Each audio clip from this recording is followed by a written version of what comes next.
जब हनुमान जी सीता जी की खोज में निकले हैं ना बंधुओं, तो हनुमंत लाल के सम्मुख भी बहुत प्रलोभन आए हैं, बड़ी बड़ी परीक्षाएं उनको देनी पड़ी, पर प्रलोभन में नहीं आए हैं।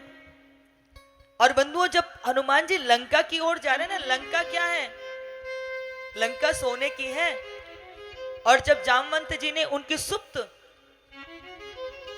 ऊर्जा का उनको बोध कराया था, तब जब हनुमान जी चले हैं तो सबसे पहले मैनाक पर्वत मिलता है। मैनाक पर्वत क्या है? बोले सोने का पर्वत है। और सोना क्या है? सोना, नाम तो सोना है, लेकिन लोगों की नींद उड़ा देता है। जिसके पास सोना अधिक हो जाए उसकी नींद उड़ जाती है। और जितने भी जहां सोना मिलता है उसके आप देखो का जरूर उसमें लगता है। जैसे लंका, अफ्रीका, अमेरिका, इन सब पे जगह पे बहुत सोना है, पर याद रखना जहां बहुत सोना इकट्ठा हो जाता है ना, या तो वो डूब जाती है या जल जाती है।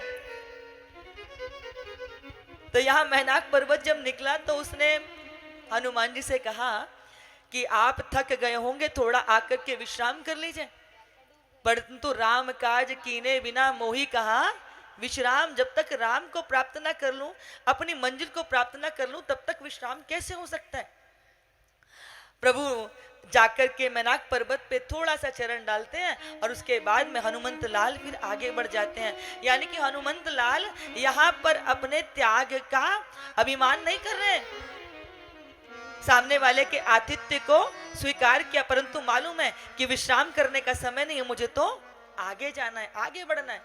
और यहाँ आगे बढ़े तो कौन मिल गई है? कौन मिली है?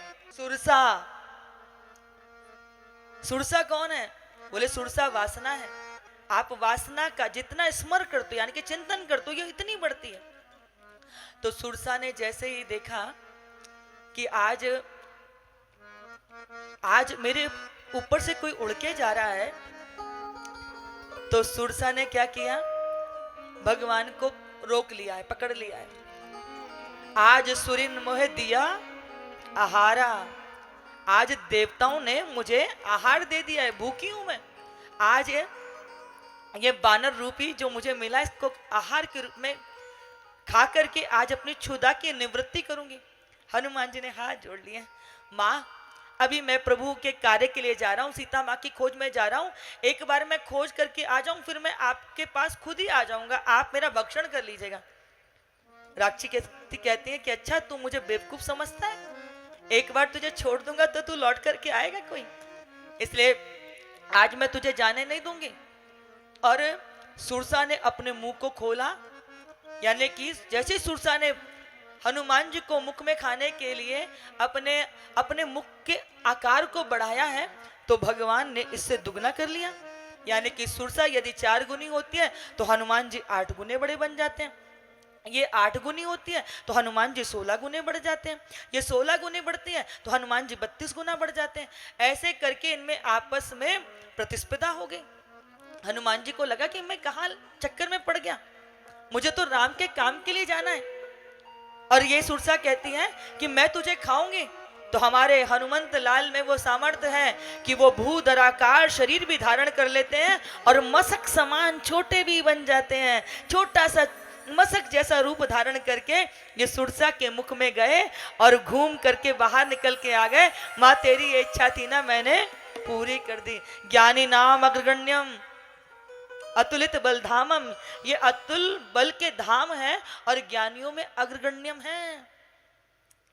अब उनके उस स्वरूप का दर्शन करके सुरसा जी अति प्रसन्न हुई, बोले जाओ आपके मनोरथ सफल हो।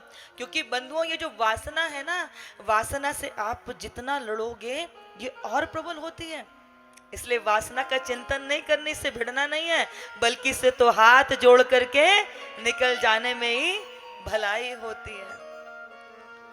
आगे एक और माता मिली है, कौन मिली है? सिंगिका। सिंगिका कहाँ रहती है? बोले व्यक्ति के पेट के पाताल में रहती है। व्यक्ति का पेट इतना बड़ा, यानी कि पाताल जैसा भी हो जाए, पर कहीं ना कहीं ईर्ष्या रहती है, ईर्ष्या रहती है। आप जब तक मुझसे छोटे हो चलेगा, मेरे कंधे तक आगे चलेगा, लेकिन जैसे ही आप मुझसे अधिक बड़े बनोगे तैसे ये सिंह का ये ईर्ष्या होती है, पैर पकड़ करके व्यक्ति को खींच लेती है। ये जो ईर्ष्या है ना, ईर्ष्या, फिर जिस व्यक्ति से ईर्ष्या होती है, व्यक्ति उसके दुर्गुणों का प्रचार करना चाहता है, उसको उसको इसका स्खलन देखना चाहता होता है, इसलिए इसके चक्कर में नहीं पड़ना। तो हनुमान जी ने क्या किया, एक बल के साथ में मुष्टिका का प्रहार किया, तैसे ही इसका उद्धार हो गया। आगे बढ़े, एक और माता मिली है, कौन मिली है, लंकनी। ये थारा, ये मारा, ये भेद बुद्धि। जैसे ही भगवान ने छोटा रूप धारण करके सोचा कि रात्रि में प्रवेश करूंगा, तो लंकनी ने देख लिया, ये चोर कहां भीतर जा रहा है। बताओ, हनुमान जी कहते हैं सबसे बड़े चोर की पहरेदारी कर रही है और हमको चोर बता रही है। हमारी जगत जननी माता सीता को चुरा करके ये इसका राज जो है, जिसकी पहरेदारी कर रही है, वो रावण ले आया और ये हमको चोर बताती है। इसका मतलब उसके पास भेद दृष्टि है, और जिसके पास भेद दृष्टि हो उसका उद्धार करना ही चाहिए। और जब भगवान ने उस पर प्रहार किया है हनुमंत लाल ने, तैसे ही उसकी मति पर जो पत्थर पड़ा था वो दूर हो गया है।